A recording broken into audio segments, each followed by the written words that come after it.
नमस्कार दोस्तों, मैं Raju Saini, international business trainer and motivational speaker. दोस्तों मैं स्वागत करता हूं आप सबका आपके अपने YouTube चैनल, जहां पर हम इंपोर्ट एक्सपोर्ट की नॉलेज को क्रिटिकल नहीं सिंपल बनाते हैं। तो दोस्तों आज मैं इंटरेस्टिंग टॉपिक आपके लिए लेके आया हूं। What are the 7 steps to become a successful exporter? अगर आप एक्सपोर्टर, सक्सेसफुल एक्सपोर्टर या सक्सेसफुल इंपोर्टर बनना चाहते हैं तो वो मेरे 7 पॉइंट्स हैं, उनको आप ध्यान में रखिए और आप सक्सेसफुल एक्सपोर्टर बन सकते हैं। तो उसमें सबसे पहले मेरा पॉइंट आता है नो योर प्रोडक्ट। यानी हम यहाँ बात करें कि पहले आपने जो बेसिक आपके डॉक्यूमेंटेशन है, आपने company registration, GST number, RCMC, ये सब आपने मतलब बेसिक आपने पूरा काम कर लिया। उसके बाद से हम ये 7 स्टेप्स ले रहे हैं फॉर योर मोटिवेशन सर।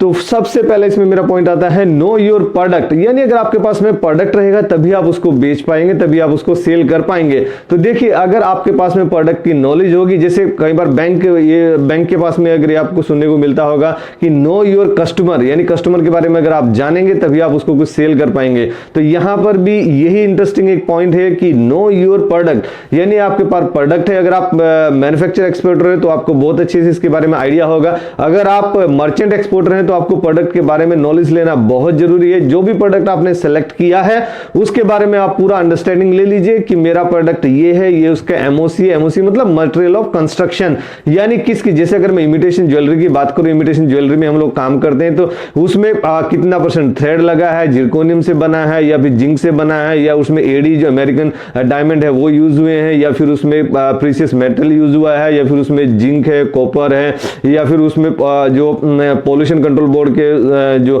उसमें सर्टिफिकेट्स चाहिए वो उसमें है कि नहीं है, या फिर जो उससे कई बार अगर उसको पहनने के बाद ईचिंग होती है तो वैसा कुछ ईचिंग होती है कि नहीं होती है, हाउ कंफर्टेबल इट इज, उसका वेट क्या है, वॉल्यूम क्या है, साइज क्या है, पहनने के बाद वो कैसा लगता है, कैसा दिखता है, उसके फोटोग्राफ्स, और उसमें क्या कहां पर उसका डिमांड है और कहां पर वो सेल होता है। तो प्रोडक्ट के बारे में पूरा डिटेल आप नॉलेज रखेंगे तभी आप अपने बायर को कन्विंस कर पाएंगे। आप उसके बारे में पूरा रिसर्च करके देखिए कि अगर इंडिया से वो सप्लाई होता है तो कहां से सप्लाई होता है और कहां पर वो सप्लाई होता है। यानी अगर अमेरिका में जाता है तो कहां जाता है, यूएसए में, यूके में जाता है तो कहां जाता है। जो आपका बायर है उसके कंपटीटर का भी आप नाम उसको बताइए जब आप उसको कन्विंस करते हैं। अगर हाउ टू कन्विंस बायर, अगर वो वीडियो आपने मेरा नहीं देखा तो वो भी जाके आप मेरे चैनल में जरूर देख सकते हैं, आपको उससे भी अच्छा मोटिवेशन मिलेगा एंड आपको पॉइंट्स मिलेंगे कि कैसे आप अपने बायर को कन्विंस कर सकते हैं। तो ये मेरा पहला पॉइंट है कि हाउ मतलब नो योर प्रोडक्ट, यानी प्रोडक्ट के बारे में जब आपको डिटेल में अंडरस्टैंडिंग होगी तभी आप बायर को कन्विंस कर पाएंगे, सक्सेसफुल एक्सपोर्टर बन पाएंगे। तो आप अच्छी अपॉर्चुनिटी, आप भी सक्सेसफुल एक्सपोर्टर बन सकते हैं।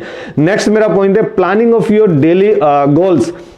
यानी देखिए, हम इंडियन एक्सपोर्टर की, मैं किसी को यहाँ पे क्रिटिसाइज नहीं करूंगा, लेकिन हम इंडियन एक्सपोर्टर में यहाँ क्या इंटरेस्टिंग एक पॉइंट मैं बता रहा हूं आपको, हम प्लानिंग करते जरूर हैं लेकिन उसको लिख के नहीं करते। मेरा यहाँ पर ये आपको गाइडेंस रहेगा कि आप उसको लिख के रखिए, आप अपने रजिस्टर में लिखिए, अपनी डायरी में लिखिए। अगर आप सॉफ्ट में मेंटेन कर रहे हैं अपने लैपटॉप में उसको लिखिए, अपने कंप्यूटर में, पीसी में उसको लिख के रखिए कि आप आज का आपका टारगेट क्या है। देखिए, ये आपको सुनने में एकदम से अलग लगेगा कि मैं जो सोच रहा हूं वो तो मेरे दिमाग में, उसको लिखूं क्यों, उसे लिखने से क्या बेनिफिट होगा। देखिए, आप धीरे धीरे अपने गोल को लिखेंगे, मैंने कितना उसको अचीव किया, शाम को बैठ के उस पर एनालाइज कीजिए, मैं किस चीज में बिजी हो गया था कि मैं अपने इस काम में ध्यान नहीं दे पाया, मैंने कितने बायर से आज कांटेक्ट किया, कितने बायर को मुझे कांटेक्ट करने का यहाँ पे प्लान था। जैसे कई बार मुझे ऐसे फोन आता है या व्हाट्सएप पे भी ऐसा पूछा जाता है, जो मेरे व्यूवर्स हैं वो डायरेक्ट मुझे पूछ लेते हैं कि सर मैंने 10 बायर को कांटेक्ट किया लेकिन मुझे एक भी रिप्लाई नहीं आया। तो देखिए दोस्तों, जो आपका बायर है यानी जो आपका इंपोर्टर है, वो अगर आप उसको कांटेक्ट कर रहे हैं, एक को आप कांटेक्ट कीजिए, 2 को कांटेक्ट कीजिए, 10 को कांटेक्ट कीजिए, 100 को कांटेक्ट कीजिए, 100 में एक तो आएगा आपको रिप्लाई। अगर आपको रिप्लाई भी नहीं आता है तो फिर 1 या 2 दिन के बाद में उसको वापस फॉलोअप कीजिए।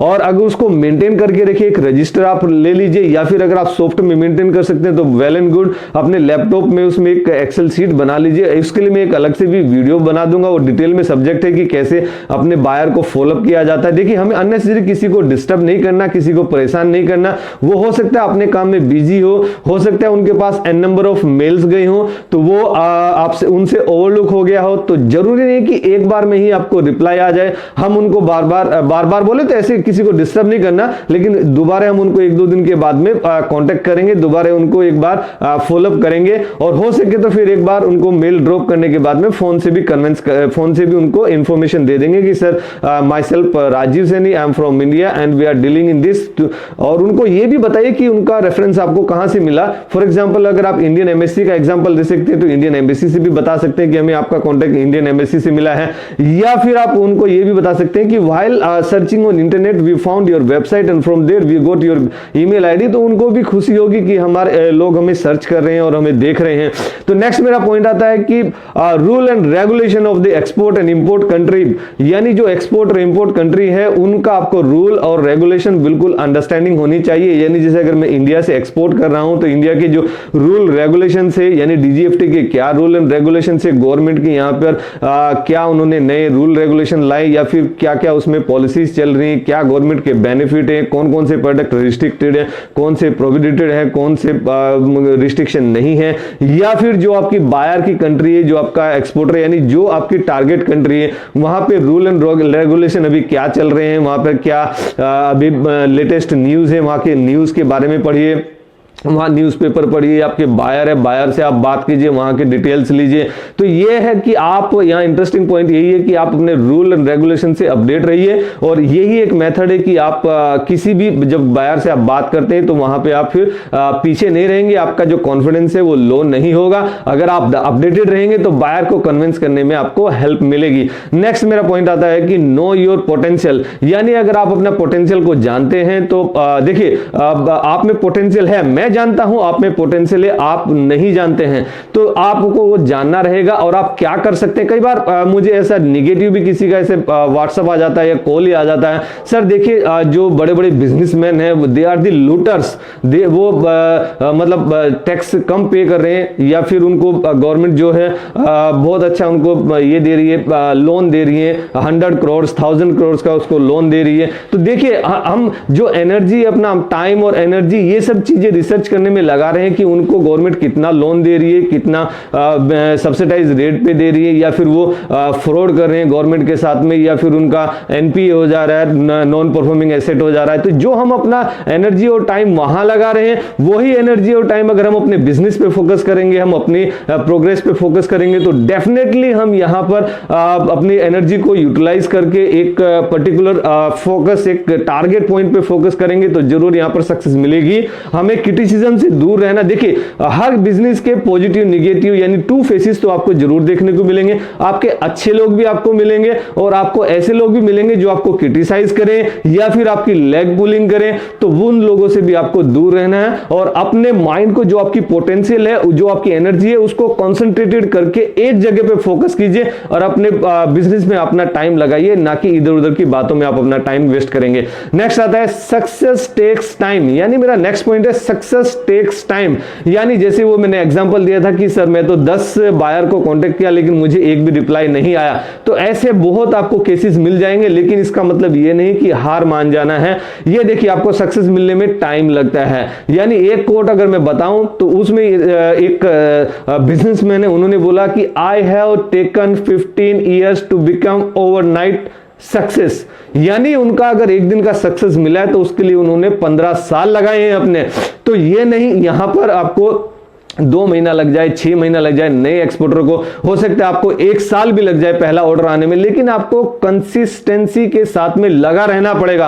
यानी अगर मैं यहां पे एक स्टेटमेंट देना चाहूं तो मैं देना चाहूंगा कि success is the result of consistency. यानी आप लगातार अगर आप किसी पॉइंट पे फोकस करते रहेंगे तो देखिए पूरी कायनात उसको लग जाती है आपको दिलाने में। तो ये आपने कई बार एक मूवी में भी सुना होगा। तो ये सच्चाई है, फैक्ट है और इसको आप अपनी लाइफ में इंप्लीमेंट भी कर सकते हैं। नेक्स्ट आता है, नेक्स्ट मेरा पॉइंट है 6 number point, track your progress. यानी आप अपने प्रोग्रेस को ट्रैक कीजिए और आप डेली जैसे मैंने रजिस्टर बनाने के लिए बोला है, आप अपना रजिस्टर बनाइए और उसके प्रोग्रेस को ट्रैक कीजिए। आज मैंने कितने बायर को कांटेक्ट किया है, कितने बायर का रिप्लाई आया है, इस बायर से मैंने क्या बात की है, उस बायर से मैंने क्या बात की है, इस बायर के साथ में क्या स्टेटस चल रहा है, उसके साथ प्राइस नेगोशिएशन चल रहा है, या फिर उन्होंने सैंपल मांगा है, या फिर वो लोग प्रोडक्ट की डिटेल मांग रहे हैं। तो वो सब आप डिटेल लिख के रखिए। अलग अलग अपने लैपटॉप में आप कॉलम बना सकते हैं और उसमें आप डिटेल रखिए, अपनी प्रोग्रेस को ट्रैक कीजिए। It will help you to boost your business. Next last but not the list 7 point है मेरा, डू